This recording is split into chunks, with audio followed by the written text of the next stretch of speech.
¿Qué significa tener una familia? ¿Qué significa crecer en un contexto familiar?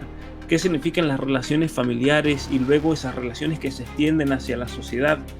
¿Qué significa el perfeccionarse como ser humano? ¿Qué se necesita para perfeccionarse como ser humano? Las políticas públicas, como se dicen, deben apuntar esos aspectos en la educación, en la economía, en la organización de nuestra sociedad, en el modo como vivimos, en el modo como construimos. Los derechos humanos terminan siendo cualquier cosa, incluso cuando en nombre del derecho humano se termina destruyendo una persona. Se da de modo natural porque es una exigencia de la naturaleza humana. En ese sentido es natural. Pero el pensamiento moderno niega esto, niega que sea algo natural y lo concibe como contrato social. En general se encuentran entre dos extremos, el anarquismo y el totalitarismo. ¿El robo de la propiedad privada entonces es tal porque es objetivamente un mal? ¿O el robo es una convención social impuesta sobre una comunidad para controlar y dominar su conducta?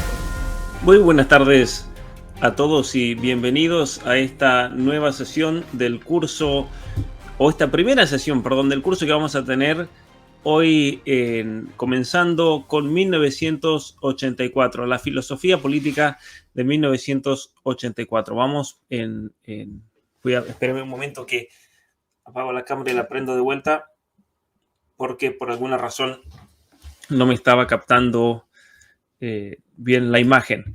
Bienvenidos a todos, mientras esperamos a que se unan, bienvenidos a todos a este nuevo curso donde vamos a hablar de un tema importantísimo para nuestros días que tiene que ver con esta nueva forma de totalitarismo progresista que estamos viviendo cada uno de nosotros.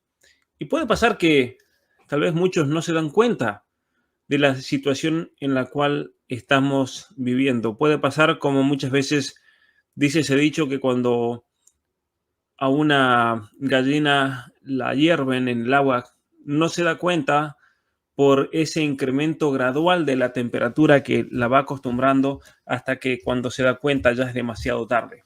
Y por eso, pensando en una manera concreta de enseñar un tema tan importante para nuestros días, hace mucho tiempo, hace 2 años prácticamente, se me ocurrió la idea mientras estaba escribiendo este libro, Las mentiras que te cuentan, las verdades que te ocultan.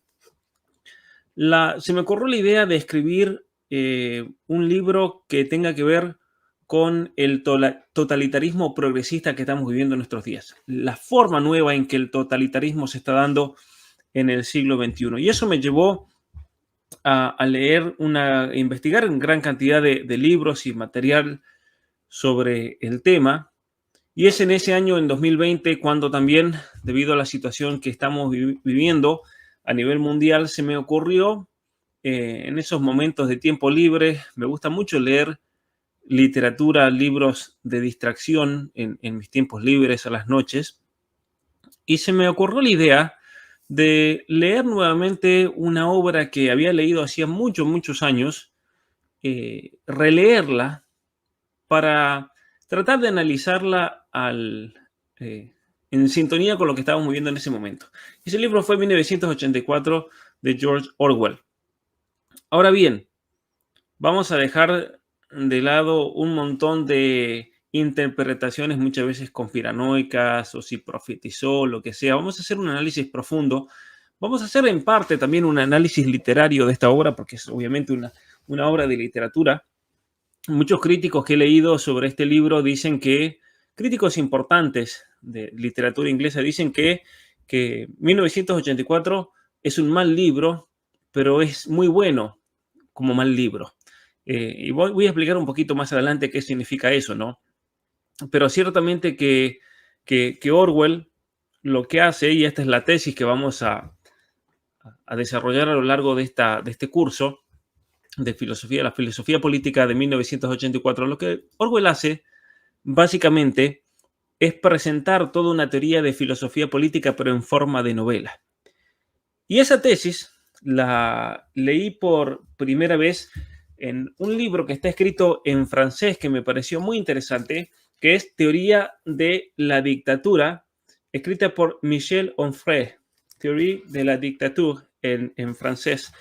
Y hace un análisis de los distintos elementos totalitarios que estamos viviendo en el mundo de hoy. Es muy interesante porque este autor, Onfray, para los que no lo conocen, este filósofo francés, es obviamente muy conocido en el ámbito francófono, francoparlante, es también bastante conocido en el ambiente filosófico en español. Es un filósofo marxista.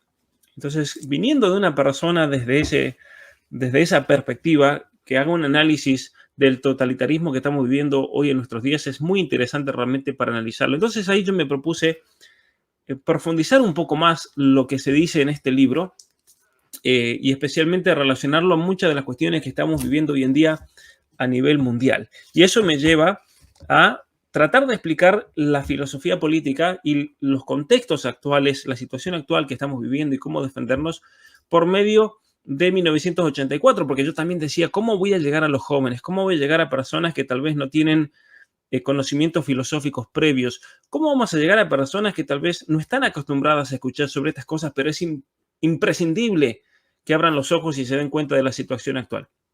Y esa es la razón principal por la cual elegí hacerlo a partir de este libro, porque es una novela que obviamente cualquiera la puede leer, es una novela aterradora, es una novela que tiene frases que han quedado, han formado ya parte del imaginario social, ¿no es cierto? Orwell, y vamos a hacer más adelante un análisis y una especie de resumen de la obra, por eso yo les recomiendo a todos que lean esta obra, a todos aquellos que por medio de la donación de este curso van a recibir material que incluye este libro, que es de dominio público, por las dudas si alguno dice algo. Pero ciertamente que vamos a hacer un resumen de la obra explicando las partes y a qué apunta realmente Orwell con todo esto. Y a lo largo de esta conversación vamos a ir hablando de distintos temas que me parece que son importantísimos para entender nuestras épocas.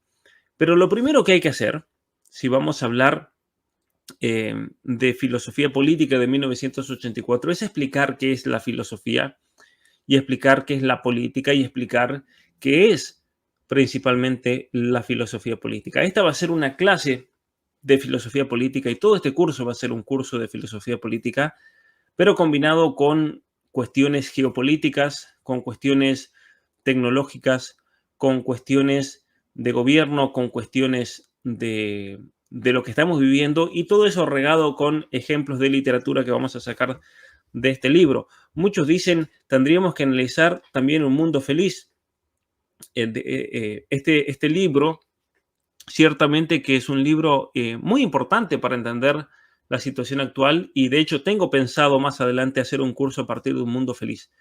Muchos dicen que nuestra situación actual se parece más a Un Mundo Feliz que a 1984. Ciertamente que hay elementos de ambos libros y 1984 es un libro que se escribe en respuesta a ese Un Mundo Feliz. Ahora bien, vamos a... alguien hace un comentario que en lo personal no le gustó la trama, ya me perdí el comentario. Gracias por el comentario, no me gustó la trama, pero es interesante de cara a la actualidad. Si no fuera por la actualidad, creo que el libro me hubiera aburrido.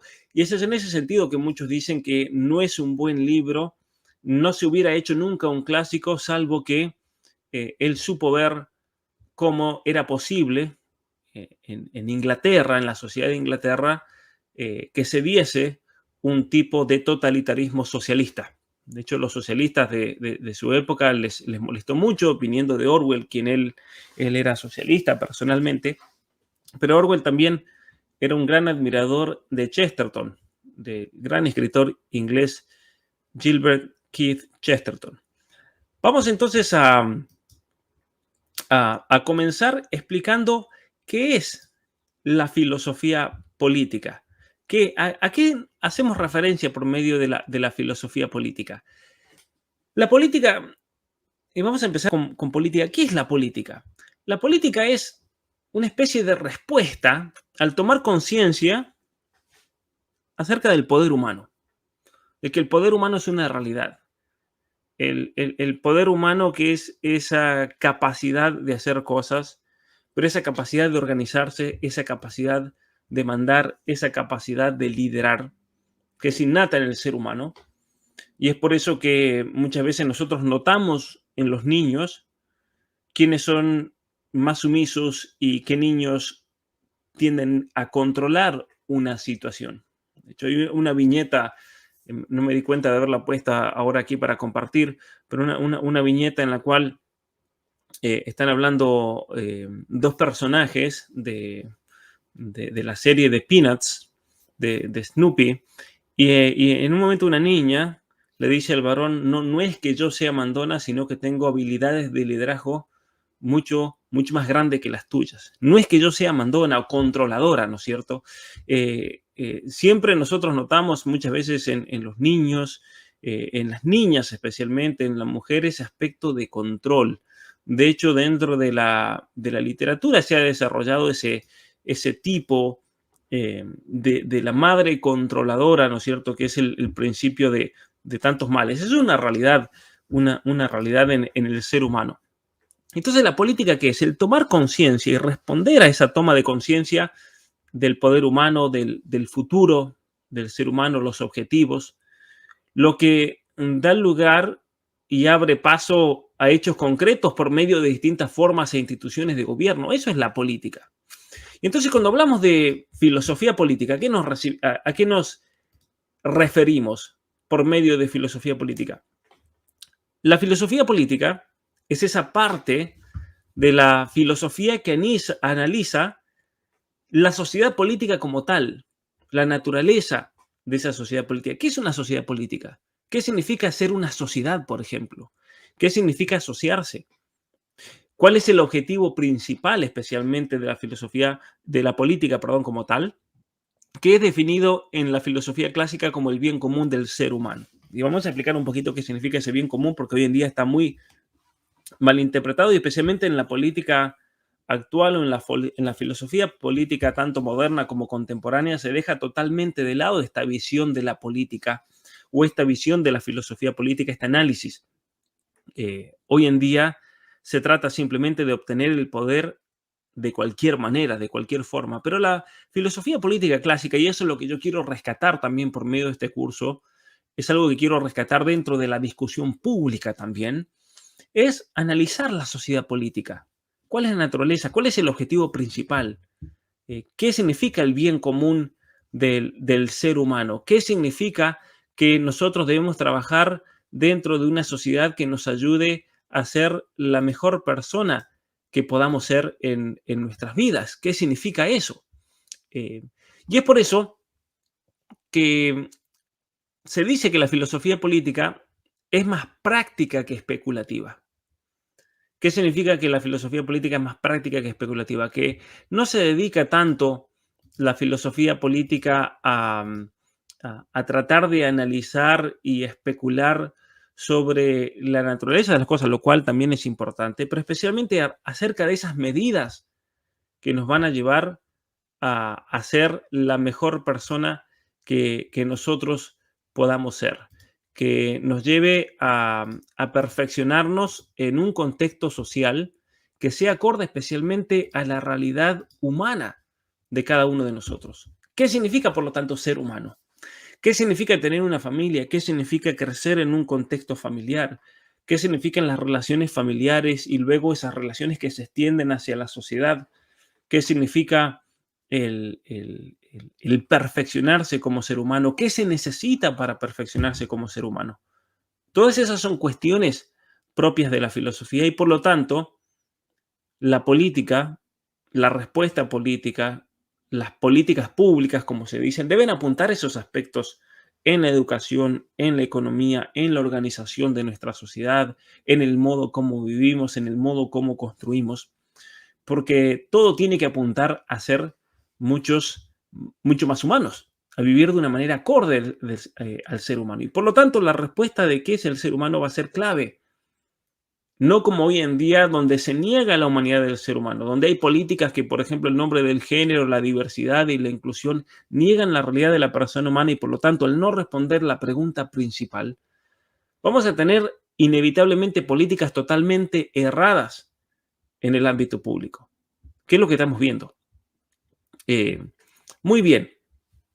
Entonces, la filosofía tiene que ver con el ser de las cosas, y en cuanto a la sociedad, es el ser de la sociedad, el qué es el ser humano, cuál es su objetivo, cuál es su fin en cuanto a ser humano, qué es lo que nos hace ser humanos. Y por lo tanto, la filosofía política tiene como objetivo el perfeccionar al ser humano de acuerdo con su naturaleza racional. Lo vamos a ver aquí, por ejemplo, el objetivo de la filosofía política es perfeccionar al ser humano de acuerdo con su naturaleza racional por medio del proceso de gobierno de una sociedad y guiado por el desarrollo de virtudes que son eminentemente políticas. Y esto es muy interesante, porque hoy en día yo creo que no hay absolutamente un solo gobierno en el planeta Tierra que se plantee, que se plantee cuál es la perfección propia del ser humano. Que haga un acto de filosofía en un Senado, en una Cámara de Diputados, en un debate donde diga qué tipo de ser humano queremos lograr nosotros y a partir de ahí comenzar a implementar políticas que ayuden al perfeccionamiento del ser humano. Yo creo que hoy en día el único país en el cual se debaten políticas públicas sensatas que apuntan en gran medida a esto es Hungría. En cierta medida también Polonia, pero principalmente Hungría. Pero es increíble realmente el vacío total de filosofía política dentro de la misma política hoy en día. Es un proceso de deconstrucción y de destrucción. Y todo este proceso se debe dar guiado por el desarrollo de virtudes que son eminentemente políticas. ¿Qué significa eso? La prudencia política, que el político debe tener prudencia política, debe ser una persona justa, una persona con valentía, una persona con gran habilidad en cuanto al pensamiento, pero también gran habilidad práctica para poder bajar al concreto y poder establecer esas políticas que ayuden a la consecución de lo que uno busca. Sí. Ahora bien, como rama de la filosofía política emergió con un modo particular de vida política que es el modelo de ciudad-estado griego. Esto también es interesante notar, la filosofía política crece en un contexto particular de la historia de la humanidad. La filosofía política no surge con el imperio inca, con los mayas, no surge con las tribus caníbales de África, no surge ni siquiera con el pensamiento chino, por ejemplo, sin tratar de desmerecer todos estos grupos históricos, sino que nace con el contexto concreto de la ciudad-estado griega. Y es por eso que Sócrates fue el primer filósofo político de la historia. Ahora bien, alguien dirá, pero Sócrates no dejó ninguna obra escrita, eso es verdad, sino que fueron sus discípulos Platón y luego Aristóteles quienes sentaron un canon escrito, una serie de obras e iniciaron toda una corriente de filosofía política que llamamos clásica y que se extiende hasta los comienzos mismos de la modernidad, hasta el fines del siglo XVI. Y por eso esa tradición clásica, iniciada por Sócrates, Platón y Aristóteles, incluye no solamente a las tradiciones platónicas o neoplatónicas, tradiciones aristotélicas, sino también a toda la doctrina política, tanto de los estoicos en Roma, como es el ejemplo de Cicerón, por ejemplo, como también las enseñanzas políticas de los padres de la Iglesia. En especial aquí tenemos el ejemplo de San Agustín de Hipona, con su libro La ciudad de Dios, que es una de las obras de filosofía política más importantes de esa época, con también la escolástica medieval. Aquí tenemos de manera especial el trabajo de Santo Tomás de Aquino y sus obras políticas al respecto, y que culmina con lo que es la escuela de Salamanca allá por más o menos los años 1510 a principios de 1600, que es una época clave en la formación del derecho internacional,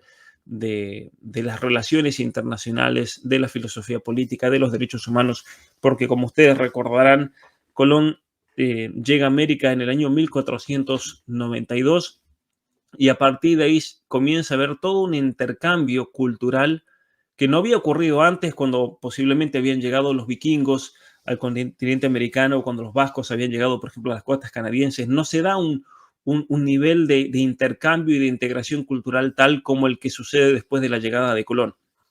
Y es por eso que eso plantea una nueva realidad a nivel mundial y eso hace que tanto los principios de la política, de las relaciones sociales sean reanalizadas, vamos a decirlo así, a la luz de la nueva situación histórica que se estaba viviendo y por eso también hay una cantidad enorme de literatura que surge en ese momento acerca de las relaciones internacionales, de la justicia en el derecho internacional. De ahí es cuando comienzan propiamente todas estas ramas del conocimiento y es ahí cuando se da un nuevo parecer a la noción de derechos humanos que no había tenido tanta importancia en cuanto a subjetivos, ¿no?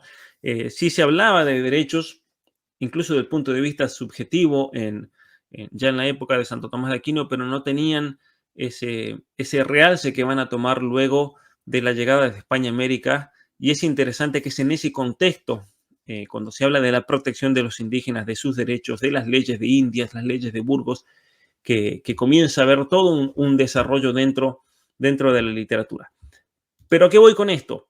Que esa tradición de filosofía política clásica que comienza con Sócrates llega a su culmen, vamos a decirlo así, en la escuela de Salamanca, y luego de la escuela de Salamanca llega un personaje que se llama Descartes, que es el destructor, por así decir, de toda la filosofía clásica anterior. Él propone comenzar de cero y olvidarse absolutamente de todo el pasado. Y eso es lo que da el paso dentro de la filosofía a lo que se llama la modernidad. La modernidad. Él comienza con un nuevo principio filosófico, el pienso, luego existo, el famoso cogito ergo sum, y es por eso que se deja de lado y básicamente lo que vamos a ver ahora es cuál es la diferencia entre la filosofía política clásica y la filosofía política de la modernidad tal como se da hoy en día.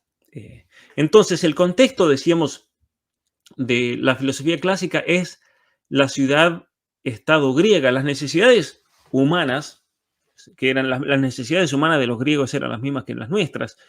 El tener una habitación, el tener comida, el tener estabilidad en cuanto a la alimentación, el poder formarse, el educarse, todas esas necesidades humanas, el organizarse, el cómo dividirse dentro de una sociedad, todo eso motivó a los griegos a considerar al ser humano más allá de su realidad individual, e incluso más allá de su entorno familiar, ya que la perfección personal del ser humano, tal como la vieron los griegos, trasciende a la familia y se relaciona con la comunidad política en la que la persona se mueve. Y por eso ese carácter político u organizador del ser humano culminaba en la asociación política de una sociedad, pero que tenía su origen en la familia. Aristóteles es muy interesante y yo a lo largo de este curso voy a recomendar muchas obras para todos aquellos que quieran profundizar en el pensamiento político de Occidente, pero una de las obras más importantes en la filosofía política clásica es la política, de hecho, de Aristóteles.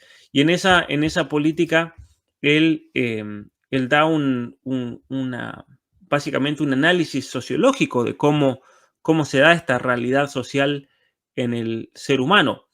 El carácter político u organizador del ser humano culminaba, decía Aristóteles, en esa asociación política de la ciudad, pero tenía su origen en la familia. Y él lo dice así, literalmente, en la unión del hombre y la mujer para subsistencia de la especie, ¿no? El hombre y la mujer se unen para la subsistencia de la especie. Y esto es algo muy importante, porque analizándolo a la luz, por ejemplo, de las famosas leyes de igualdad de género, las leyes de uniones de personas del mismo sexo, la crítica que le haría Aristóteles desde el punto de vista político es que son tipos de uniones que de por sí no contribuyen a la subsistencia de la especie. Y por lo tanto, analizando la realidad del ser humano y la realidad social del ser humano, son leyes que no tienen ningún fundamento. Y esa es la razón por la cual esas supuestas leyes no existieron hasta principios del siglo XXI. Y no es por homofobia, ni por transfobia, ni por discriminación, sino por un principio básico de sentido común, que nosotros como seres humanos tenemos que sobrevivir como especie. Y es por eso que el hombre y la mujer, decía Aristóteles, se unen para la subsistencia de la especie. Y luego, obviamente que un hombre y una mujer se unen en familia, tienen hijos, pero ellos solos no pueden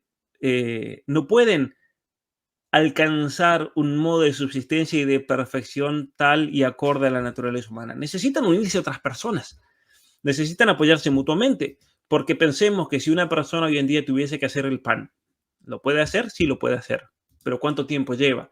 Y esa persona necesita construir su casa. ¿La puede hacer? Sí, la puede hacer, pero ¿cuánto tiempo lleva? La persona tiene que comenzar a delegar en otras personas que se especializan en eso, y por medio de la especialización de trabajos, por ejemplo, podemos crecer como sociedad, porque hay personas que se dedican a la carpintería, hay personas que se dedican a hacer techos, hay personas que ponen ventanas, hay personas que ponen piso, hay personas que van desarrollando, por medio de la tecnología, van desarrollando distintas labores para el confort y el beneficio de la especie humana. Y eso nos hace, por una cuestión natural, unirnos los unos a los otros. El que sabe enseña, el que no sabe puede ir a aprender. La persona, a partir de sus capacidades naturales que puede ir desarrollando, puede entregarse dentro de esa comunidad, y eso hace que entonces esas uniones de familias den lugar a las villas, y luego la unión de distintas villas den lugar a la ciudad-estado. Y la unión política, por lo tanto, según el pensamiento de Aristóteles, estaba fundamentada primeramente en la familia, según este ideal, pero apuntaba no solamente a vivir, no era una cuestión simplemente de subsistencia, sino que se trataba de vivir bien como ser humano, de vivir de tal manera que todas mis capacidades y mi realidad del ser humano pueda ser llevada al máximo. Hoy en día se habla mucho del empoderamiento, por ejemplo, de la persona, pero es interesante que cuando se habla del empoderamiento jamás se pregunta qué significa ser humano, qué significa ser hombre, qué significa ser mujer, qué es aquello que nosotros debemos desarrollar como tales para poder entonces llegar a ese nivel de perfección al cual se aspira. Se habla simplemente de empoderamiento, pero después no saben ni decir qué es un hombre o qué es una mujer. Entonces, este orden social planteado por Aristóteles también exigía que sean los mejores, aquellos que resaltasen por encima del resto en conocimiento y justicia, quienes tratasen estas cuestiones políticas. Pero vamos a ver cómo esto se pierde. De hecho, en la época de Aristóteles se hablaba de la libertad política. Es algo que lo he desarrollado en un libro que salió publicado en inglés por una universidad de Estados Unidos hace poco.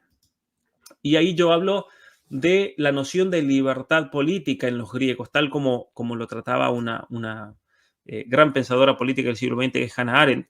Y según el modo de pensamiento griego, todos participaban del debate público. Todos tenían que concurrir al ágora para discutir las grandes cosas de las cuales se tenían que debatir. Y ahí obviamente que prevalecían aquellos que tenían la mejor oratoria, la mejor manera de pensar, la manera lógica, los mejores argumentos. Y por eso la educación estaba planteada en formar a personas que puedan funcionar políticamente en el espacio público. No como hoy en día, cuando vemos programas de educación que de hecho apuntan a que la persona sea lo más inútil posible, de tal manera que pueda ser totalmente manipulada por fines comerciales, por fines políticos, por fines de una agenda que se quiere imponer, y la persona por sí misma abrace su castigo. Y ese es obviamente vamos a ver el nuevo tipo de totalitarismo que estamos viviendo hoy en día. Entonces, según la filosofía política clásica, ¿cuál es perdón, que no sé por qué no se ve bien ahí, pero lo voy a pasar a la otra presentación para que se vea bien cuál es el objetivo propio de la sociedad política. Vamos a sacarlo de acá, perdón, un momento. Así se ve. Por otra parte, gracias enormes a todos los que están colaborando, están participando, gracias a todos los que están donando, ya sea por la donación, van a encontrar aquí en la descripción de este video el link para todos aquellos que quieran donar y participar de este curso, pero también a todos los que están colaborando a lo largo de esta clase. Muy bien, vamos. El objetivo de la sociedad política, tal como lo plantea la filosofía política clásica, tiene que ver en primer lugar con la realidad de la supervivencia humana. Eso ya lo dije, es por eso que el hombre y la mujer se unen, para que la especie sobreviva, pero también para que podamos ayudarnos y colaborar, para hacer posible el acceso a la comida, a la vivienda. Pero en segundo lugar, el objetivo de la sociedad política tiene que ver con todo lo relacionado al perfeccionamiento humano. La protección de la familia, de la vida, perdón, en primer lugar, la protección de la familia, la, obviamente, protección de los derechos de los padres, la perfección humana por medio de las virtudes, por medio de las artes, por medio de la tecnología, la perfección humana. Esto es importantísimo dentro de la filosofía política clásica. Y entonces, por eso, yo creo que hoy en día es clave traer nuevamente a la discusión este concepto de política. Porque obviamente que el concepto de filosofía política moderna ha sido un fracaso tal como se manifestó en los totalitarismos del siglo XX y tal como se está manifestando en el totalitarismo progresista de hoy en día. Es un hecho. Traer nuevamente a la discusión qué significa la perfección del ser humano, qué significa crecer como persona humana. Por eso es importante entender que la función del Estado está condicionada, esta función, a promover un modo de vida que esté de acuerdo con lo que realmente perfecciona la vida del ser humano. Es decir, una vida racional, una vida guiada por las virtudes. Esto es la clave. Ahora, ¿quién habla de esto hoy en día? ¿No? La función del Estado, lo voy a decir nuevamente, está condicionada a promover una vida de acuerdo con lo que realmente perfecciona la vida del ser humano, una vida racional y guiada por las virtudes. Entonces, ¿qué significa esto? Significa que en un Senado, significa que en un Congreso, en una Asamblea Legislativa, la discusión dentro de ese piso tendría que pasar por qué entendemos entonces por perfección del ser humano. ¿Qué es lo que promueve una vida racional? ¿Qué es la virtud? Tendrían que ser discusiones profundamente filosóficas que luego en el plano político tengan un carácter eminentemente práctico, es decir, qué tipo de legislación vamos a tener para ayudar a un niño a ser una persona que se domine a sí misma, se controle a sí misma, una persona inteligente, una persona culta, una persona que sepa leer, una persona que sepa expresarse, ¿no? Acá están haciendo una pregunta muy interesante que la voy a responder en un segundo, pero la pongo aquí para que no se me pase. Si las tribus son sociedades políticas. Gracias nuevamente a absolutamente todos los que están colaborando y participando y haciéndose miembros de este canal, que con su apoyo hacen posible que podamos seguir con todas esta serie de cursos. Podríamos decir 2 años después y 100.000 seguidores entre medio, aquí estamos con un nuevo curso en este canal cuyo objetivo principal es la formación de cada uno de ustedes. Entonces, la función del Estado es discutir y promover, o está condicionado a promover aquello que hace que el ser humano sea lo mejor ser humano posible. Y entonces, ¿cuál es la función de la filosofía política? La función de la filosofía política, en línea con esto, es apuntar al máximo bien humano posible. Y por otra parte, ser la estructura sobre la cual se erigen las otras disciplinas prácticas del ser humano, ¿sí? Y la filosofía política debe coordinar entonces todas estas actividades como la ley, la justicia, la administración. Son todos aspectos que están totalmente coordinados. Todo lo que tenga que ver con lo social, todo lo que tenga que ver con el perfeccionamiento del ser humano en el ámbito social. Ahora bien, la tradición, como decíamos hace un rato, iniciada por Sócrates, la tradición clásica, según esa tradición, la naturaleza del ser humano estaba ligada a la naturaleza de la sociedad. No podíamos considerar al ser humano como un simple individuo totalmente aislado del entorno que lo rodea.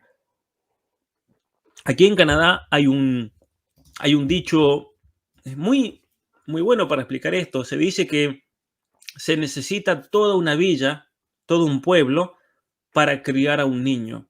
A un niño no se lo educa solamente por obviamente esa estructura tan importante y fundamental que es su familia, pero si ese niño quiere llegar a su perfeccionamiento va a necesitar de todo un conjunto social que lo ayude. Y en ese sentido nosotros estamos condicionados también por nuestra sociedad.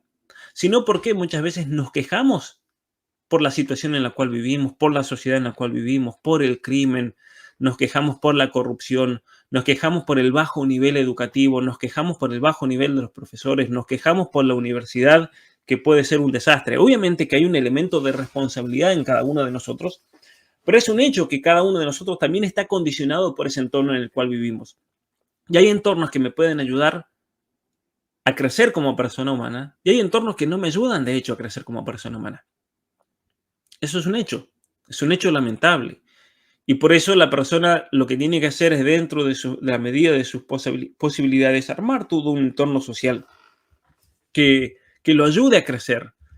Un entorno social que proteja a sus hijos. Nadie en su sano juicio va a mandar a la escuela a un niño donde sabe que ahí lo van a ideologizar y lo van a destruir. Nadie en su sano juicio se va a poner en una situación donde pueda ser víctima del crimen, del robo, por ejemplo. Y entonces la persona tiene que ir tomando las medidas necesarias para ir protegiéndose. Pero no podemos vivir en una sociedad que constantemente nos tira para abajo, en una sociedad que constantemente va en contra de nuestros ideales de lo que significa ser humano. Y ahí, ¿qué es lo que hay que hacer? Obviamente que es ahí donde una persona tiene que comenzar a tomar medidas y reestructurar su vida y comenzar a conectarse con personas con las cuales pueda comulgar en un ideal de perfección del ser humano. Porque es importantísimo también ese aspecto de sociabilización, si no vamos a vivir siempre metidos en una burbuja sin ningún contacto con el mundo exterior, lo cual tampoco es bueno para el ser humano. Pero decíamos que el ideal de sociedad política, tanto, ¿no es cierto?, especialmente para los griegos como Sócrates, Platón y Aristóteles, se daba en la polis, era la forma más perfecta de sociedad humana. Y qué interesante que es esto, porque ellos no consideraban a un país gigantesco como una sociedad perfecta, demasiado grande para poder regirlo, para controlarlo. Sí o sí se volvería un totalitarismo.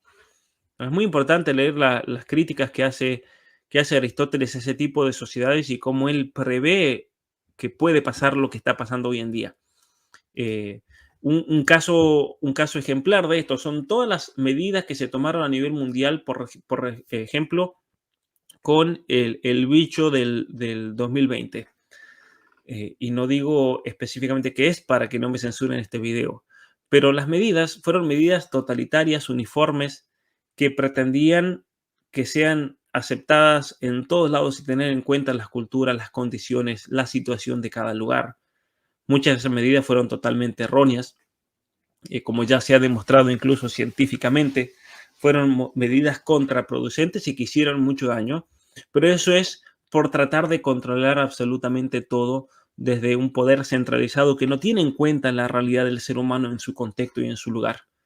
Y por eso Aristóteles, lo que hubiera dicho él es, hey, si estamos verdaderamente en una situación catastrófica, que cada ciudad se las arregle por su cuenta en cuanto a las reglas y en cuanto al modo cómo van a llevar eso. Esa es la clave, ¿sí? Entonces, la ciudad-estado significaba la sociedad más compleja y perfecta y la que integraba otras formas sociales, como la familia, como las uniones de trabajadores, por ejemplo, como la escuela, como la universidad, o en ese momento la academia. Todas formas sociales totalmente válidas. Pero, sin embargo, al hablar de ciudad-estado, no nos referimos a una forma particular en la que el Estado se pueda realizar. Porque la filosofía política clásica no consideró jamás la noción de Estado en el sentido moderno del término, el Estado-nación. Pues no existían, no existían. El Estado en cuanto tal, es una invención de la modernidad. Y por eso, a ver, hay muchas personas que en su ignorancia dicen, no, porque en la Edad Media no había libertad, porque había control absoluto. Eso es mentira. Hasta antes de la época moderna, había mucha independencia porque las regiones eran autónomas, había autonomía regional. En base a ese principio de que cada pueblo, cada ciudad, se conoce mejor que nadie y por lo tanto ellos son los mejores, los más capacitados para poder establecer las reglas de juego sociales, especialmente con todo lo que tenga que ver con el perfeccionamiento del ser humano. Lo que sirve para New York no sirve para la Ciudad de México, por así decirlo. No existe hoy en día. No es una realidad esa. Y entonces es importante también notar que para los clásicos la ciudad era la forma ideal de sociedad política, por más que ellos eran conscientes que existían otras formas de organización social. Alguien preguntaba de la tribu, ellos sabían que existían los imperios. De hecho, el imperio persa existía en ese momento. Existía la tribu también, existían muchas tribus. ¿Y eso por qué será? Leo Strauss, este pensador político, importantísimo pensador político del siglo XX, decía lo siguiente: las tribus no son capaces de una civilización avanzada y las sociedades demasiado grandes no pueden ser sociedades libres. Tal vez por eso entonces los griegos decían que el modelo ideal era la ciudad. Porque una vez, si es un grupo muy pequeño, ese grupo no tiene lo que se requiere para poder crecer y avanzar.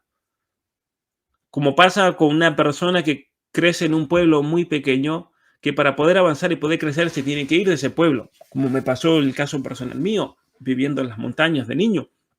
Si una persona quiere crecer, eso no significa que después pueda volver al pueblo y darle al pueblo lo que ese pueblo le dio en su momento. Pero sí o sí, si una persona quiere crecer, muchas veces se tiene que ir del entorno social donde vive porque no encuentra en ese lugar las herramientas, porque no la tiene, no porque la gente sea mala. Entonces, una tribu no es capaz de una sociedad avanzada, una civilización avanzada, y las sociedades demasiado grandes no pueden ser sociedades libres porque tarde o temprano van a caer en una forma de control y totalitarismo. Ese es el problema. Y por eso en la estructura actual, todo está hecho para que el control y la vigilancia sean absolutos, especialmente mediados hoy en día por la tecnología. Por más que se nos quieran prometer sociedades libres como hace Soros por medio de su fundación. Pero es interesante también y curioso, voy a hacer un comentario con respecto a esta frase, es que hoy en día nos quieren atomizar en tribus identitarias. Los negros, los gordos, los minusválidos, los LGBT, las feministas, indígenas, los refugiados. Y mientras más características minoritarias tengan, más oprimido y por lo tanto esa persona es más celebrada. Pero nos quieren atomizar en tribus identitarias. Pero por otro lado, quienes alientan esta división identitaria aspiran a un imperio donde no habrá libertad y el control será total. Entonces se dan estos dos elementos que critica Leo Strauss. Se dan claramente. Ahora bien, además de la forma o la estructura social, la filosofía política analiza las distintas maneras en las cuales se debe gobernar o se puede gobernar una sociedad en tanto y cuanto en que éstas deben respetar la naturaleza del hombre libre y deben apuntar a su perfeccionamiento, que eso es el principio que nunca nos debemos olvidar. Y es en ese sentido que la concepción clásica ha establecido tres formas de gobierno: la monarquía, la aristocracia y la democracia moderada. ¿Hay una forma mejor que otra? Todo tiene que ver con la época en la cual uno vive, porque obviamente que al ser una ciencia eminentemente práctica, lo que funciona mejor en una situación es lo que se debe aceptar. Pero si la tuviésemos que considerar en abstracto, ¿cuál de estas formas son las mejores, hay distintas opiniones. Por ejemplo, según Santo Tomás de Aquino, uno de los filósofos políticos más importantes del medioevo, decía que la forma más perfecta de las tres era la monarquía. Eso no vamos a desarrollar el por qué. Esta pregunta la vamos a responder en una sesión o dos sesiones más, donde hablo de estas dos cosas en Hannah Arendt. Ahora bien, las primeras dos formas, la monarquía y la aristocracia, proponen que sea el hombre más virtuoso del grupo, o el grupo más virtuoso de las personas, el grupo de las personas más capacitadas quienes ejerzan el poder. A ver, esto no significa que históricamente entonces haya sido así. No tiene que ver eso, porque puede pasar que haya un rey, por ejemplo, en un reino determinado, que haya sido un abusador del poder, por ejemplo. O puede pasar que un grupo de personas que supuestamente son las más capacitadas se terminan siendo un grupo de personas que simplemente miran al provecho personal. Pero en cuanto a la teoría, quien debe ocupar ese lugar es la persona más virtuosa o el grupo de personas más capacitadas para ejercer ese poder. Y una cosa importante para notar es que tanto la libertad como la igualdad entre las personas, como la riqueza, son cuestiones importantes dentro del el generar riqueza. Son cuestiones importantes, pero son medios, no fines u un objetivo de la política. Porque el objetivo siempre, el objetivo final es la perfección del ser humano. Es algo que hay que recalcarlo una y otra vez. Entonces, ¿es importante crear condiciones por las cuales se genere riqueza? Sí, sí es importante, pero eso no es un fin, sino que es un medio para que eso esté, a su vez, al servicio de la perfección del ser humano. Y por lo tanto, no se permiten, por ejemplo, modos de enriquecerse que atenten contra la perfección del ser humano. Y esa es la razón por la cual en el medioevo, por ejemplo, estaba prohibida la usura. Se tiene un sentido, ¿no? Aparte de que es un principio bíblico, pero la usura estaba prohibida por atentar contra la perfección del ser humano y atentar contra la naturaleza misma del dinero, por ejemplo. Vamos a, no vamos a profundizar en eso, y eso lo vamos a dejar para otro momento más adelante, otro curso más adelante acerca de la relación entre la política y la economía, que es otro tema también interesantísimo. Pero el objetivo final entonces es la perfección del ser humano. Ahora, que esta forma, entonces, decía recién, exija que sea el mejor, el más virtuoso, el que gobierne, no significa que de hecho haya sido siempre así. Si nosotros nos ponemos a pensar en cuanto a la terminología del término príncipe, príncipe tiene que ver con el hombre de principios, ¿sí? Aquel que es fiel y rige su vida de acuerdo a normas morales objetivas. Eso es el príncipe, un hombre de principios. Y la perversión de estas formas de gobierno, que es una perversión que se puede dar de manera obviamente real, es, vamos a pasarlo a este otro porque si no, no se ve, es la tiranía, perversión de la monarquía, o la oligarquía, la perversión de la aristocracia. Y la democracia, por otra parte, sabemos lo que es la democracia, corre el riesgo de hacer de la libertad y de la igualdad el fin último de la vida política, hasta el punto de dejar de lado la cultura, la educación, la vida virtuosa, por lo que puede terminar paradójicamente en un gobierno supuestamente de la masa, pero que en realidad esa tiranía de la masa, y eso es lo que yo voy a decir ahora, no es, y lo que vamos a ver a lo largo de este curso, cuando la democracia se corrompe y termina siendo una democracia extrema, no termina tal vez una tiranía de la masa como muchos pensadores políticos lo habían planteado, sino que, al menos viendo los hechos, termina siendo una oligarquía.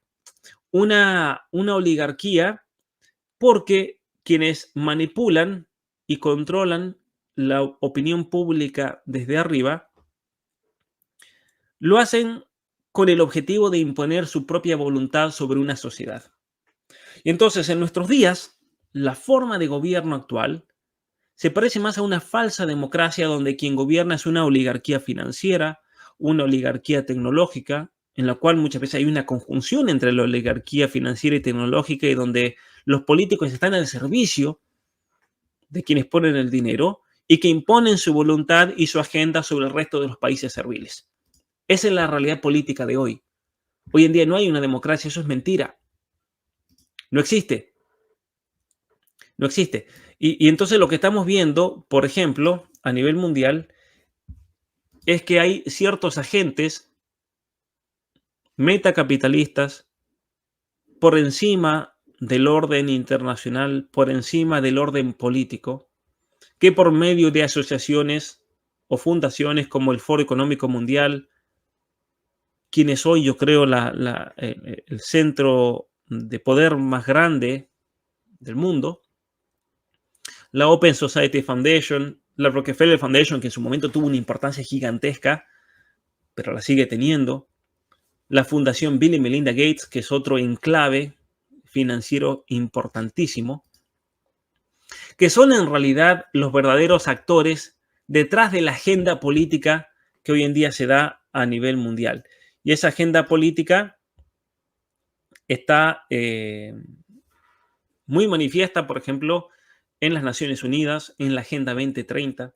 De hecho, es interesante que hoy, buscando un logo de la Agenda 2030 y el logo de las Naciones Unidas, encontré que en la página web de las Naciones Unidas le han cambiado el nombre. Ya no es Naciones Unidas, sino que son Grupo de las Naciones Unidas para el Desarrollo Sostenible.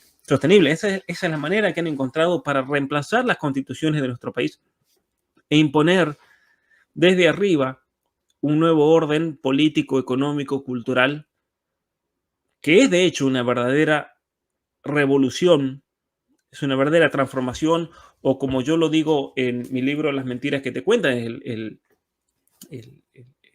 para los que no lo hayan leído, el elemento central de este libro es que nosotros vivimos, y aquí leo en la parte de atrás, una revolución o reseteo cultural que se profundiza cada vez más y se manifiesta claramente en la Agenda 2030 para el desarrollo sustentable, por medio obviamente de una serie de mentiras para imponer esta agenda. Pero aquí hay agentes claros detrás de todo esto, y esta es la oligarquía financiera, la oligarquía tecnológica. Ahí podremos hablar también de las grandes compañías como Google, como Amazon, como las compañías de Internet, tanto Facebook como Twitter, que imponen un modo de pensar, un modo de hablar, un modo de incluso hacer economía en nombre de la sustentabilidad, en nombre del desarrollo sostenible y por medio de la agenda verde y el ecologismo actual y el antiespecismo, van a destruir totalmente no solamente la economía, sino que buscan principalmente destruir la cultura, y obviamente que eso va a implicar destruir el sistema político, que ya no es, como decía, una democracia. Pero volvamos ahora a lo que veníamos hablando acerca de la filosofía política clásica, para entender entonces la gran diferencia con la filosofía política actual.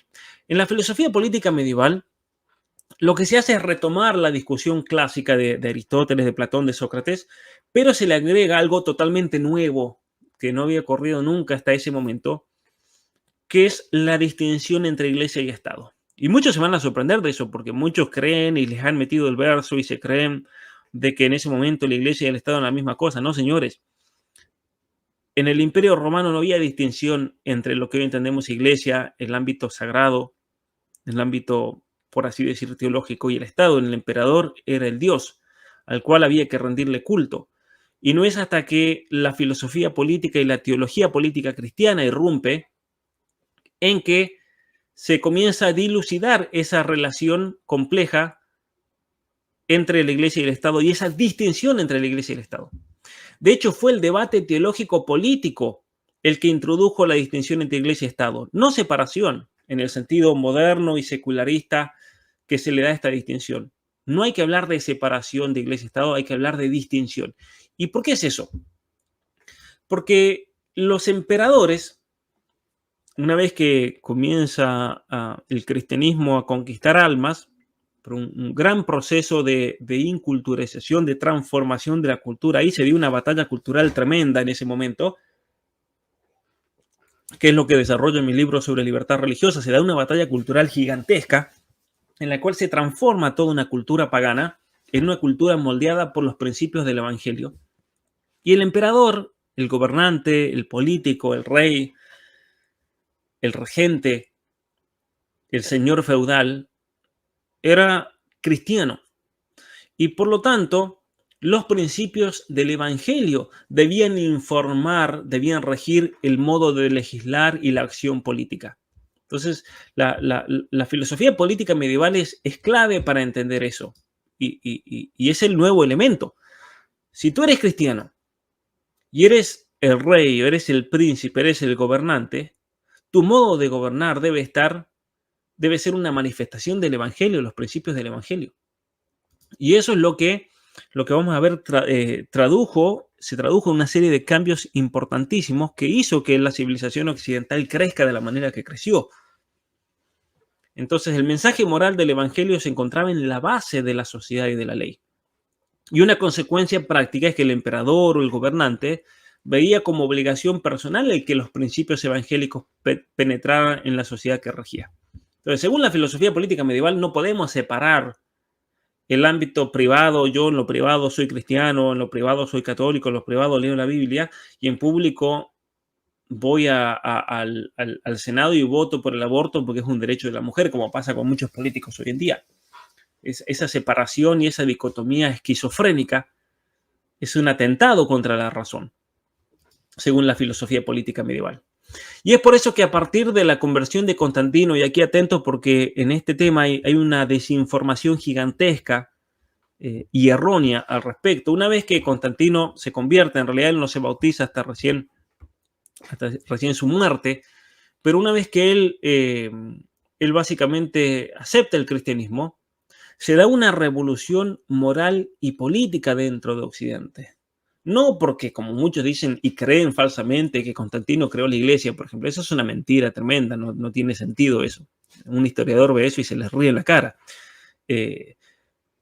Pero cuando él se convierte, tiene lugar una revolución moral y política. ¿Por qué? Porque comienza a transformarse la estructura moral y jurídica de nuestra civilización. ¿Y de qué manera se da eso? Para que se entienda claramente, ¿cuáles fueron las acciones prácticas que transformaron a nuestra sociedad? Se prohíben el aborto, por ejemplo, se condena y se rechaza el aborto. Y alguno me dirá, una vuelta alguien me discutió que no habían abortos en esa época, pero señores, sí están registrados hasta en la cultura egipcia. Pero se condena y se rechaza el aborto como una política. Se condenan los abortifacientes. Se condena la contracepción. De hecho, la anticoncepción y el aborto están muy bien documentados en Mesopotamia, en Egipto. Hay papirus del año 1550 a.C. que hablan de cómo, por ejemplo, prevenir un embarazo. ¿Sí? Hay papirus, el papiro de Cajún del año 1850 a.C. que da consejos de cómo básicamente hoy lo diríamos en términos modernos, cómo hacer para no concebir un niño. Todo esto está muy bien documentado. Lo que pasa es que como la gente no lee, le cuentan cualquier cosa y se la cree. Por eso yo quiero que ustedes aprendan, se formen y lean mucho para que obviamente no los engañen. Pero se prohíbe la contracepción, se prohíbe la eutanasia. Y uno dirá, no, pero si la eutanasia se está debatiendo en el Senado hoy en día. No, señor, la eutanasia era un hecho. ¿Sí? Habían sociedades antiguas en las cuales cuando los niños nacían con un defecto, lo que se hacía era ir a un acantilado y se las tiraba. Y esos niños quedaban todos ahí. De hecho, lean, por ejemplo, la tragedia de Edipo Rey. Y van a ver que se relata cómo incluso en el mundo griego se hacía todo esto. Pero son cosas que con el cristianismo se acabaron. ¿Sí? La homosexualidad se la rechaza públicamente como política pública. La prostitución, la pedofilia, el concubinato, la pornografía, el adulterio, el divorcio, leyes que promueven la familia. Los combates entre gladiadores se prohíben, por ejemplo. ¿Sí? Entonces, como el cristianismo, por ejemplo, requería la monogamia y el celibato, o el celibato de aquel que no estaba casado o de aquel que se consagraba. Esto trajo grandes cambios sociomorales y legales dentro de nuestra sociedad. Se prohíben, decía recién, los combates entre gladiadores. Constantino fue el que en el año 325 prohíbe las matanzas de gladiadores con animales o entre sí. Constantino también, él, en base al Evangelio, arma todo un sistema de ayuda social, especialmente para que los niños no sean vendidos como esclavos, los niños pobres. Entonces, muy interesante, ¿no? Cómo tenemos que proteger a esos niños, porque si esos niños no los protegíamos, o si venían de familias con mucha necesidad económica, lo más fácil era venderlos a los niños, como pasa muchas veces en la India, lamentablemente hoy en día. Y esto no es, como algún tonto dirá, pero eso es socialismo. No, señores. Entonces es importantísimo notar que la Iglesia, en su deber de enseñar, no solamente transformó las conciencias, sino que también transformó la ley y la moral públicas. Entonces, por eso, a ver, si estamos en una batalla cultural, vamos a plantear esto, y una persona tiene ciertos principios, el Evangelio, por ejemplo, esa persona no puede pretender ir a una batalla cultural y realizar cambios políticos, pero después que esos cambios políticos, no, claro, no vamos a mencionar el Evangelio, porque claro, el Evangelio, la gente que me va a decir, no, señores, si nosotros estamos, y yo lo voy a decir, no tengo problema en decirlo, estoy orgulloso de decirlo, si nosotros vamos a hacer una batalla cultural es para que el Evangelio se vea reflejado en las leyes, en la estructura social de una sociedad, en la educación, en las políticas públicas.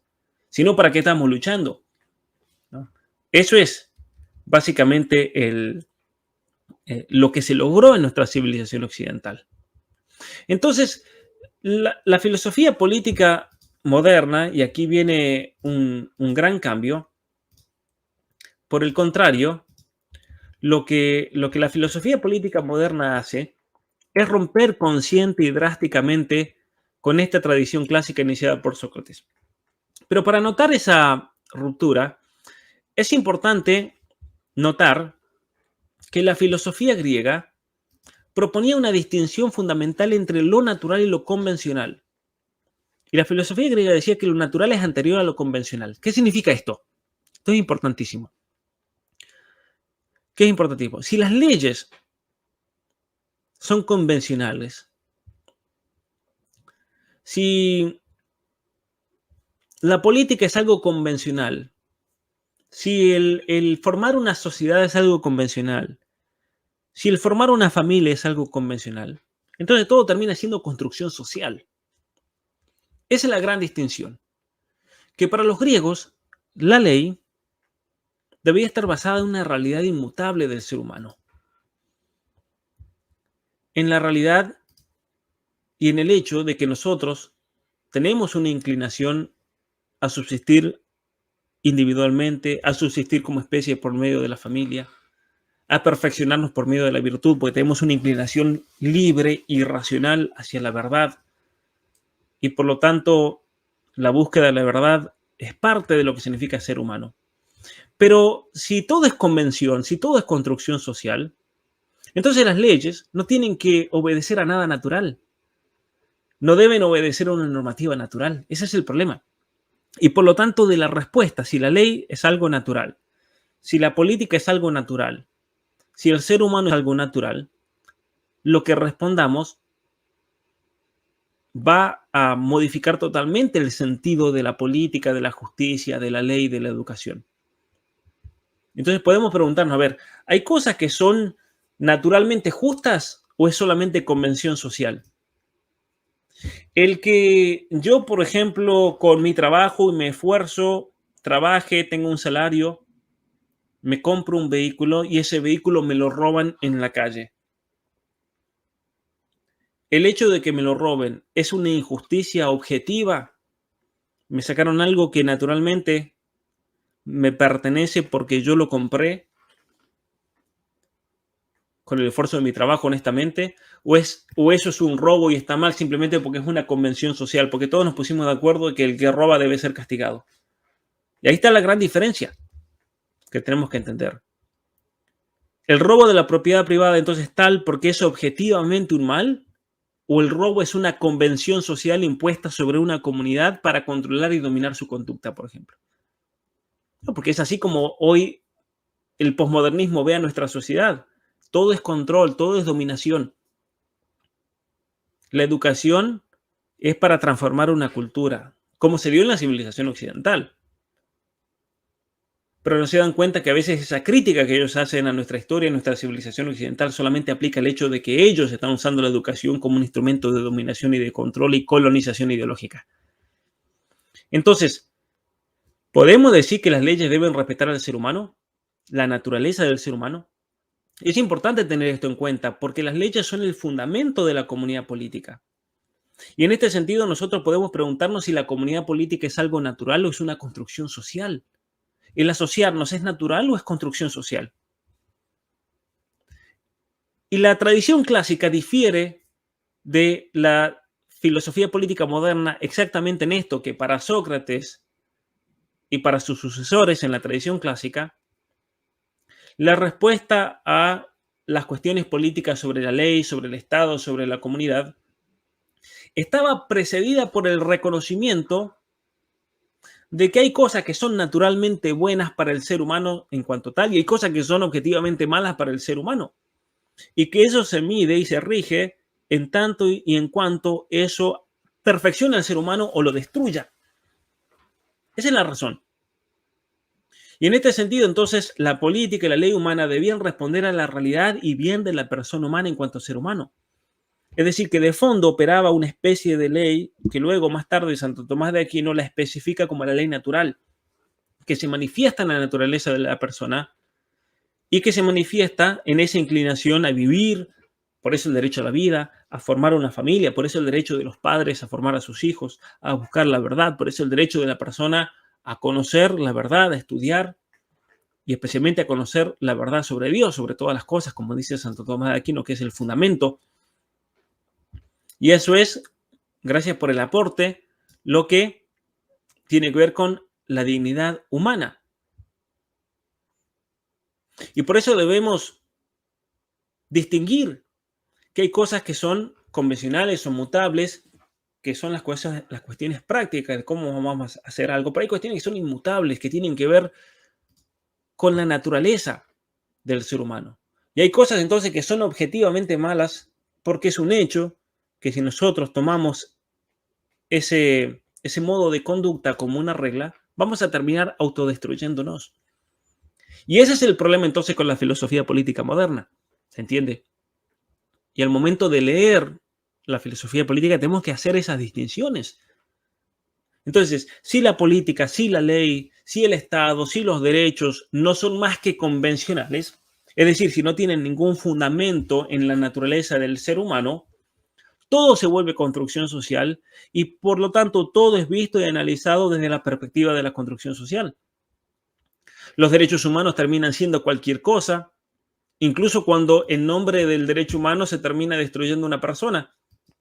Por ejemplo, hace poco acabo de publicar un video en mi canal de YouTube para que lo compartan con todos sus conocidos, un mensaje para padres hispanos, denunciando que el secretario de Salud Pública de los Estados Unidos, Rachel Levine, un hombre que se disfraza de mujer, anunció en julio de este año 2022 que la administración Biden luchará por el empoderamiento de los niños por medio de terapias afirmativas que incluyen bloqueadores hormonales, hormonización sintética, mutilación de genitales y mamas, todo en nombre de la libertad y el empoderamiento, todo en nombre de los derechos humanos. ¿Por qué? Porque todo es construcción social, ¿se entiende?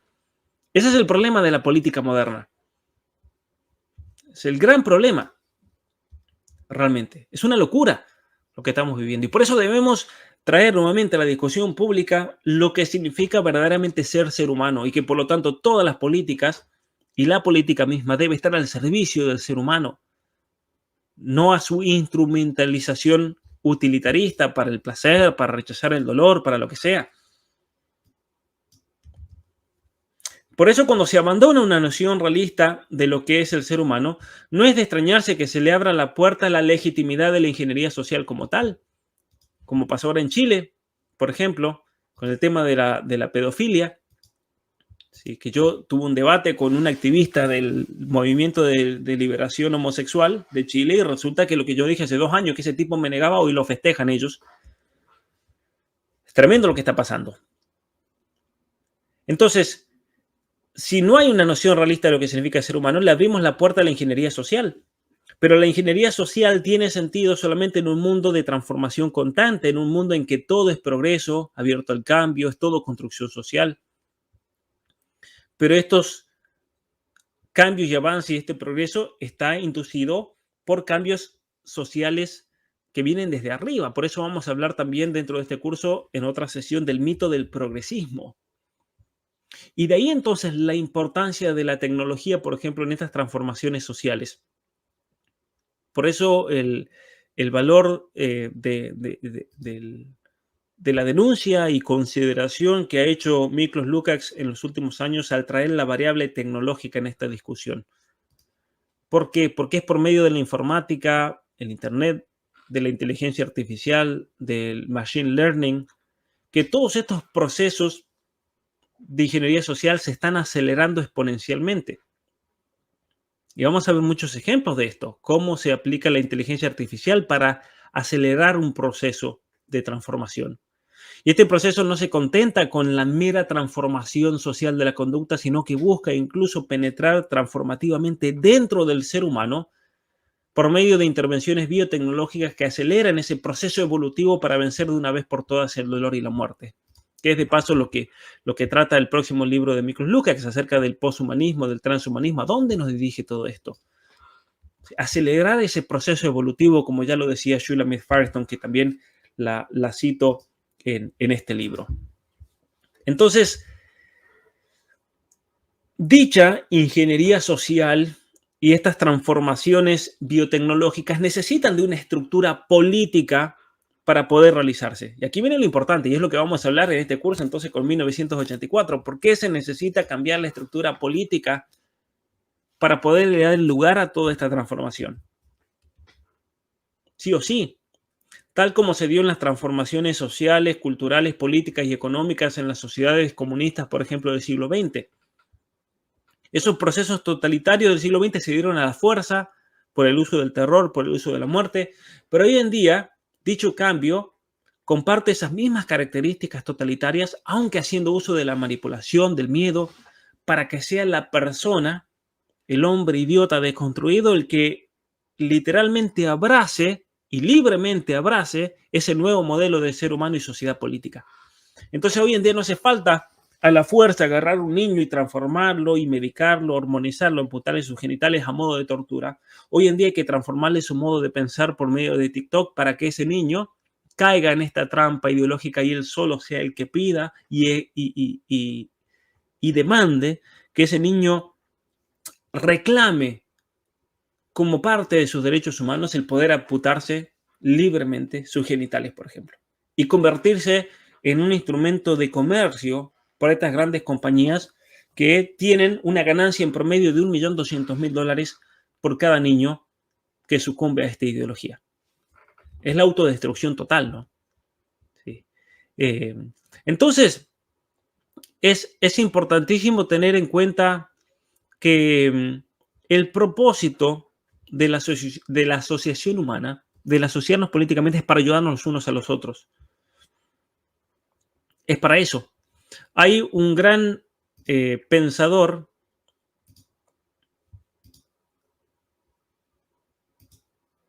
Francisco de Vitoria, eminente pensador dominico de la escuela atomista, aristotélico atomista de la escuela de Salamanca, nació en Burgos y falleció en Salamanca, España, el fundador del derecho internacional, de las relaciones internacionales.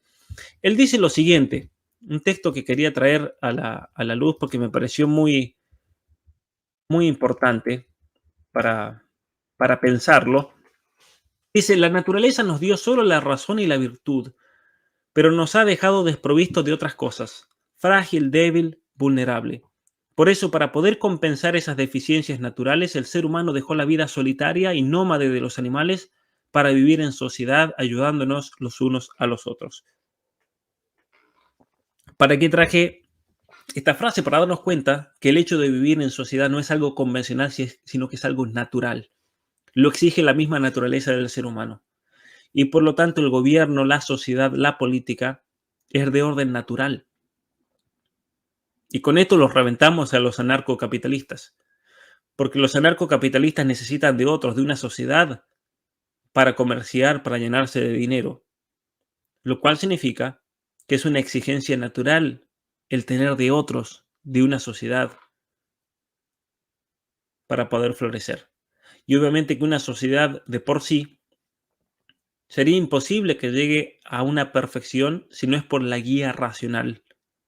Que no hace falta que sea uno, puede ser un gobierno de muchos, o en el que todos den su opinión y en el que todos participen políticamente, como era el ideal de sociedad griego de Aristóteles. Por eso, para Aristóteles, una sociedad gigante no tiene, termina siendo un totalitarismo, tal vez.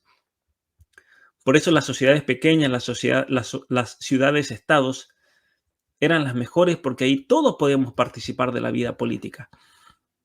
Imagínense una ciudad de México con 20 millones de habitantes. Tenemos que discutir una nueva ley. ¿Qué vamos a llegar a los 20 millones? Imposible. Por eso, en cierto sentido, las grandes ciudades también son inhumanas. Menos desde mi punto de vista, es muchas veces inhumano vivir en un lugar así, por lo que eso implica. Y Aristóteles afirma incluso en su política que el ser humano es un ser social, no solamente porque tenga necesidades físicas de su propia existencia, sino porque su alma racional le urge la compañía de otros. Necesita de la compañía, de la amistad, del amor. Y el propósito de asociarse, entonces decía Vitoria, que era para ayudarse los unos a los otros, y entre esos modos de asociación, la sociedad civil es la que más ayuda a satisfacer las necesidades del ser humano, por lo que es una asociación natural que continúa la asociación natural de la familia, la cual nos provee de muchas necesidades básicas, pero no es completa, porque ese niño tiene que salir eventualmente de ese entorno familiar para completarse, y tampoco es autosuficiente, porque necesita de otras estructuras sociales para poder crecer, y eso lo vivimos en el día a día, obviamente. Entonces, el punto en cuestión aquí es que el ordenamiento social, las ciudades, los gobiernos, las naciones no son un invento humano en cuanto a construcción social, sino que son de derecho natural. Se da de modo natural porque es una exigencia de la naturaleza humana. En ese sentido es natural. Pero el pensamiento moderno niega esto, niega que sea algo natural y lo concibe como contrato social. Entonces, según Hobbes, el estado de naturaleza natural es cada humano busca su propio interés y una guerra de todos contra todos, entonces se asocian y hacen un contrato social. Locke habla del derecho a la conservación a la vida y su defensa, la libertad, la propiedad dentro de este contrato social. Rousseau habla que los hombres buenos, compasivos, son libres, iguales, pero la sociedad, el asociarse con otros, genera desigualdades, injusticias, la envidia. Eso es el gran problema de la filosofía política contemporánea, y por eso cuando lean a estos pensadores como Hobbes, Locke, Rousseau, tantos otros, Marx, obviamente influenciado tremendamente por Rousseau, pero estos tres, Hobbes, Locke y Rousseau, son considerados dentro de lo que se llama la teoría política liberal. Por eso muchos dicen que el marxismo es un hijo del liberalismo en el sentido de Rousseau, obviamente, ¿no? Pero hay una gran conexión con esto. Entonces, el pensamiento moderno concibe el gobierno como resultado del contrato social basado en la santidad de la propiedad privada, los derechos del hombre, pero considera como última fuente de autoridad la multitud, por lo que inevitablemente lleva a perjudicar la libertad del individuo. Ahora, vamos a ver esto rápidamente porque excede el tiempo ya de nuestra presentación, pero hay formas de gobiernos que se plantean dentro de la filosofía política moderna. Vamos ahí. Tenemos distintas corrientes, ¿sí? Ramas que surgen dentro de la filosofía moderna, que son el liberalismo político y el utilitarismo, por un lado, y por otro lado, y en reacción a esto, tenemos el conservadurismo y el totalitarismo. Dentro del totalitarismo tenemos el marxismo, por ejemplo. Las formas de gobierno que se plantean también en esta época son muy variadas. Tenemos entonces el gobierno parlamentario, como es el caso de Canadá, el gobierno presidencial, el modelo unitario o el modelo federal. En el modelo unitario hay una fuente central de autoridad y los gobiernos locales no tienen independencia. En el modelo federal se distribuyen los poderes y funciones en otros niveles de gobierno local y semi-independientes, como es el caso de Estados Unidos, por ejemplo. También tenemos el sistema de partido único, que degenera en una dictadura, como es el caso de China, un partido único, o un sistema de dos o más partidos que promueve la estabilidad en cuanto al balance si son dos partidos, pero si son muchos partidos puede degenerarse en una imposibilidad de gobernar y que perpetúe a un dictador en el poder, como pasa en Canadá, por ejemplo. Son tantos partidos que ninguno tiene mayoría en el Parlamento y por lo tanto hoy en día es imposible sacar a Trudeau, por ejemplo. Dentro del liberalismo, obviamente que hay una división, volviendo un poquito para atrás, el liberalismo político, hay una división grande dentro del liberalismo político encontramos liberales clásicos, a liberales progresistas, a personajes como John Rawls, por ejemplo. Más adelante voy a dar un curso específicamente sobre cada uno de estos, porque miren, de todos estos cuatro que vemos aquí, podríamos hacer un curso enorme de cada uno de esos, algo que vamos a hacer más adelante. Y luego, todas las formas de gobierno en general se encuentran entre dos extremos, el anarquismo y el totalitarismo.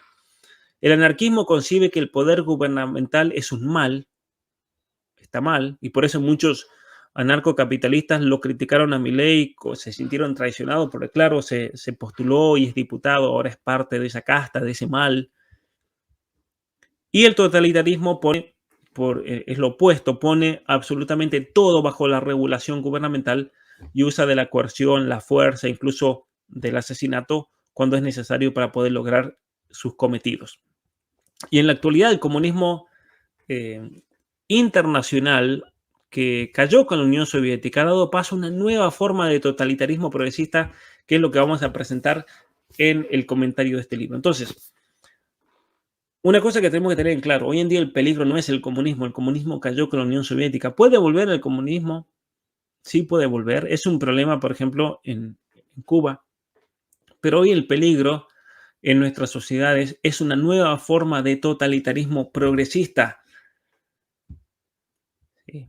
Y es por eso que también es importante, por si alguno critica, en Twitter alguien criticó cómo va a enseñar filosofía política siguiendo este libro, cuando hay grandes libros de filosofía política modernos, clásicos, lo que sea, ¿no?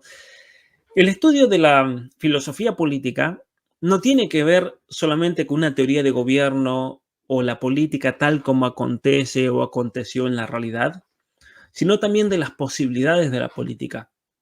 Sean estas posibilidades realistas, utópicas o distópicas, como el caso de este libro. Santo Tomás Moro, por ejemplo, escribió un libro de filosofía política llamado Utopía, una sociedad utópica. Este libro o el del mundo feliz son sociedades distópicas, sociedades, ¿qué significa distópicas? Que una sociedad que no se desea que ocurra alguna vez. Es una sociedad distópica. Y ciertamente que esa posibilidad distópica, la de un mundo indeseado, donde el control es total, se presenta en 1984 como también una obra de filosofía política, aunque obviamente presentada de un modo simple, un modo original, como una novela. Pero ciertamente que como ningún teórico prácticamente antes del siglo XX había hablado de una sociedad así, nos da una nueva percepción de cómo esto se podría dar. Y por eso muchas personas ven grandes paralelismos entre lo que estamos viviendo hoy y 1984, entre lo que estamos viviendo hoy y Un Mundo Feliz. Ciertamente que en 1984 muchos tal vez no lo saben, pero hay muchas fuentes de este libro. Especialmente hay una obra de filosofía política que se publica en los años 30, que es muy influencial en este libro, influyente. Es un libro que influyó mucho a Hannah Arendt. Hannah Arendt escribió El origen del totalitarismo una vez que sale este libro. Y es por eso que a lo largo de este curso no solamente vamos a hablar de este libro, no solamente vamos a mencionar mucho a este libro, Teoría de la Dictadura, Teoría de la Dictadura de Onfray. Vamos a hablar de este libro de Hannah Arendt, Los Orígenes del totalitarismo. Es un libraco muy grande, pero vamos a hacer un resumen sobre algunos temas muy importantes. Hay una serie de libros que han salido también muy importantes para entender la situación actual, para aquellos que quieran tener una visión amplia de toda la historia de la filosofía política. Hay un libro que se llama Historia de la Filosofía Política, editado por Leo Strauss y Joseph Cropsey. Es un libraco también. Yo creo que sí está en español, son 1000 páginas, pero es interesante porque va desde los orígenes del pensamiento griego hasta el siglo XX, fines del siglo XX. Así que es mediados del siglo XX, vamos a decir. Así que es un libro también muy importante que más adelante yo también quiero comenzar a profundizar y dar cursos sobre este tema. Hay libros que tienen que ver con la situación tecnológica actual. Hay un libro muy interesante que se llama El Archipiélago Google. En vez de ser el Gulag, el Archipiélago Gulag es el Archipiélago Google. Hay otro libro que se llama La vida después de Google, acerca de el Big Data y la economía de blockchain. También muy interesante para entender el control que se viene y estar al tanto de los cambios tecnológicos para poder protegerse. Hay otro libro que habla de el fin de la cristiandad, en el sentido de que se acabó toda una cultura y una civilización. Este libro también lo vamos a comentar más adelante. Hay un libro que se llama Mundo Orwell, que habla acerca de, basado en 1984 y el Ministerio de la Verdad, el Ministerio del Amor, el Ministerio del Confort, hace todo un análisis de la situación actual en la cual nos vivimos. Él es especialista en ciberseguridad, trabajó, es miembro del Ejército de España, así que un libro bastante interesante también para entender todo esto. Muy bien, vamos a terminar aquí. Para no quitarles más tiempo, yo voy a tratar de que todas las sesiones sean de 1 hora. Esta se extendió un poco más porque era importante introducir todo este tema. Espero que les haya servido entender qué es la filosofía política, cuál es el objetivo, qué diferencia hay entre la filosofía política clásica y la contemporánea, por qué dentro de la filosofía política contemporánea hay un error de base gravísimo y por qué es importantísimo entonces recuperar ese sentido clásico de filosofía política que pone al ser humano y su perfección en el centro y especialmente reconoce el lugar de la familia dentro de una sociedad como base. Y esta es la primera sesión del curso de filosofía política, la filosofía política de 1984. Todos aquellos que quieran colaborar con esta página, que quieran donar, en el link aquí de la descripción voy a poner la información sobre este curso. Los que se quieran registrar de modo formal, que quieran recibir certificación, que quieran realizar el trabajo práctico. Este curso va a estar disponible de aquí para siempre mientras Google siga con su plataforma y no me expulsen. Así que mientras ustedes vean este curso aquí, está abierta la posibilidad de certificarse.